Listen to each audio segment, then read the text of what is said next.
Letrak eta futbola elkarri bizkarra eman gabe, baina perfilez elkar begiratu diren bi disiplina.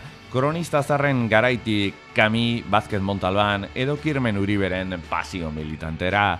Bidetik aldentze ideologikoa, koherentzia eta posturearen arteko erdibidean.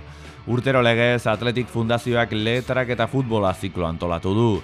Sortzaile ezberdinak modu librean futbola eta talde zurigorriarekiko duten harremanaz mintzatzeko plaza irekia.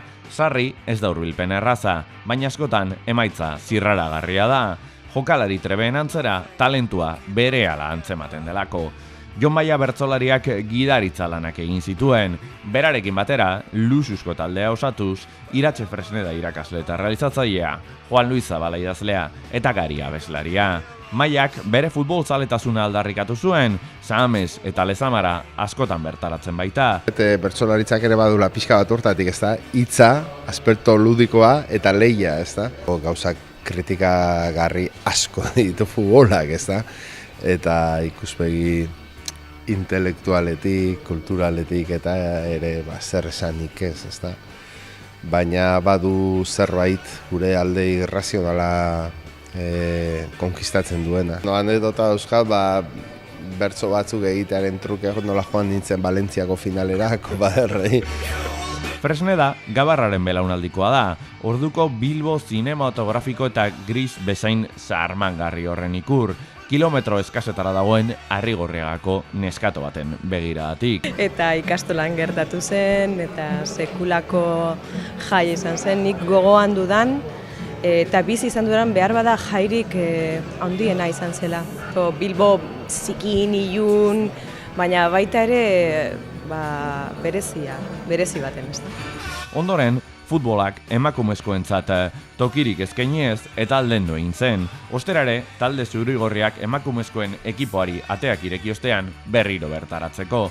Izan ere, Juan Luis Zabalak azaldu moduan, futbola haurtzarora itzultzeko modu bat da, eta urteak aurrera joan ahala, Azkoitiko kaleetan garaje bat porteria gisa erabilita jokatzen zuen ume horretara itzuli baita. Poliki haurtzarako hori bueltatu egitzen ere gana, eta konturatu nintzen, hor barruan sartuta neukala futbolzaletasun bat, orain berriro, atera dana eta neurri batean kudeatzen dudana aldudan modu. Taldekako kiroletako girotik aparte, Zabalak nahiago izan du txirrindularitza, baina mende honen hasieran Realak maila mantentzeko izan zituen komeriak sortutako kezkak eraginda berriro ere hurbildu egin zen.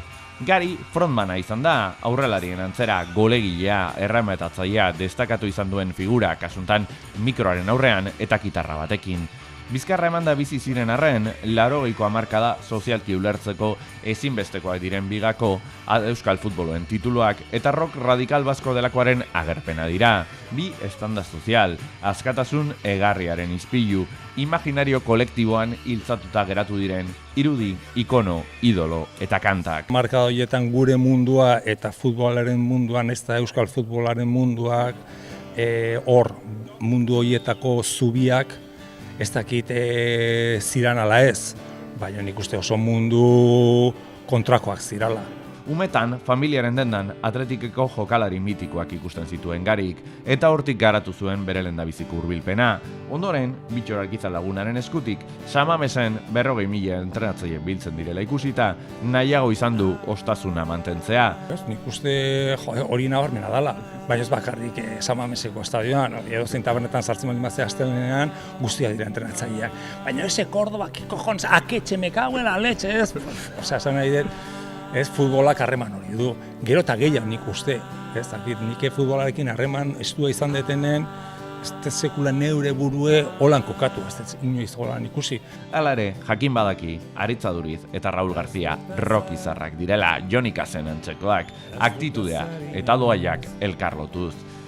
Bai, jarrera, nik uste bera eta baita ere hau Garzia, ez? Raul Garzia, ez? Horiek dute jarrera bat, behintzat, kanpotik ikusten den jarrera oso deigarria. Futbolak rock izarrak ordezkatu dituela Garik, eta etzaio arrazorik falta. Gauzak asko aldatu baitira kamara da. Egun, Legazpiarrik ezagunena Irene Paredes baita, rocketik futbolera eta emakumezkoak lehendabiziko lerrora ekarriz. Martxoan, Atletik Fundazioaren eskutik, saiakera berri bat izango dugu. Kasu honetan, ikusentzunezkoen eskutik, Thinking Football jaialdiarekin, ezinbesteko hitzorduak, herri kultura, hegemonia, aizia eta kritika soziala uztartzeko.